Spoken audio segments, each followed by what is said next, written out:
Tidak seperti peringatan di tahun-tahun sebelumnya digelar secara meriah di lokasi terbuka dengan mengundang warga, kali ini peringatan HUT TNI digelar secara virtual mengingat situasi pandemi COVID-19.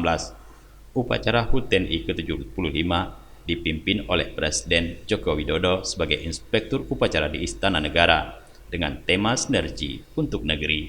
Presiden Jokowi selaku Inspektur Upacara memimpin jalannya mengheningkan cipta pada awal upacara. Selanjutnya, Letda Maryafet Basik-Basik bertindak selaku pengucap Sabta Marga. Pada kesempatan itu, 3 prajurit TNI berprestasi dianugerahi Tanda Kehormatan Republik Indonesia. Bintang Kartika Eka Paksi Nararia diberikan kepada Kolonel Infanteri Sri Widodo. Bintang Jalasena Nararia diberikan kepada Kapten Mar Suryo Hadil Humam. Dan bintang Swa Buana Paksa Nararia diberikan kepada Peltu Sobirin. Pada amanatnya, Kepala Negara menyampaikan ucapan selamat HUT ke-75 kepada TNI yang tidak hanya dirayakan oleh anggota dan keluarga besar TNI, tapi juga seluruh rakyat Indonesia.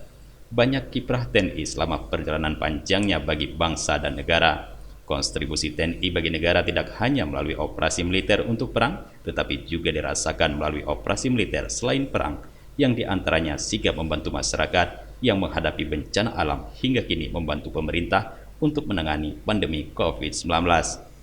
Terima kasih saya sampaikan tadi, tekad kita tetap tidak menjadi golongan yang merugi, selalu berbuat lebih baik dari kemarin, esok lebih baik dari hari ini. Sehingga semua proses pembinaan, kesiapan, satuan, semua kita laksanakan sesuai dengan program, tahapan, bertingkat, bertahap dan berlanjut, melaksanakan kesiapan operasi, melaksanakan pembinaan teritorial, merebut hati dan pikiran termasuk rakyat, kemanunggalan TNI dengan rakyat. Sehingga TNI semakin profesional dengan perkembangan teknologi kemajuan dan tetap adaptif dengan segala situasi perkembangan yang ada.